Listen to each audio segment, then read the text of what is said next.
Donc là, on a combien de couches ? Eh bien, on peut compter simplement 1, 2, 3, 4, 5, à peu près une vingtaine de couches. D'accord, sur ce... de compositions différentes chacune. Exactement, on va trouver de l'argent. J'aime bien expliquer aux physiciens que je suis chimiste, aux chimistes que je suis physicien, et dans tous les cas aux biologistes que je suis ni l'un ni l'autre, de façon à effectivement être avant tout quelqu'un ouvert sur la science en général. Maintenant, il s'avère que mes études sont ce qu'on appelle la physico-chimie, mais qui est quand même plutôt versé vers la physique. Pour autant, il est clair que ce qu'il y a de chimie dans mes recherches, c'est avant tout la manipulation des molécules, qui est la base même de la compréhension ou de l'intérêt des travaux que j'ai pu faire.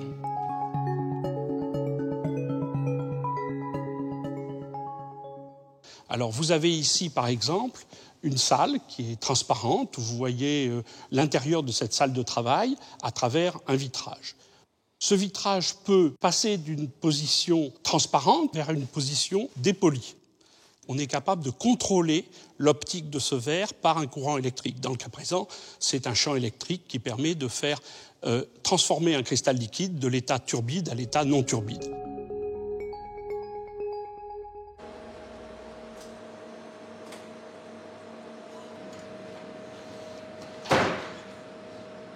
Alors cette manip est utilisée pour faire en fait de la recherche plutôt fondamentale, c'est-à-dire d'essayer de bien comprendre les propriétés électroniques et optiques d'échantillons de petite taille avec des mélanges d'atomes différents.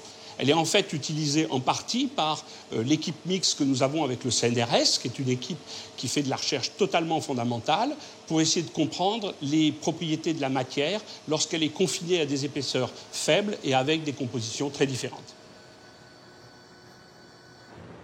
On ne passe pas de la recherche fondamentale aux applications de façon continue. C'est un processus qui demande des allers-retours constants. Et en fait, dès que l'on réfléchit à des applications, on se met à avoir des idées de recherche fondamentale. Et inversement, ces recherches fondamentales aident au développement d'applications. Et c'est un processus qui se déroule en plusieurs étapes, qui sont généralement pas un simple cycle, mais au contraire de nombreux allers-retours entre la partie fondamentale et la partie appliquée.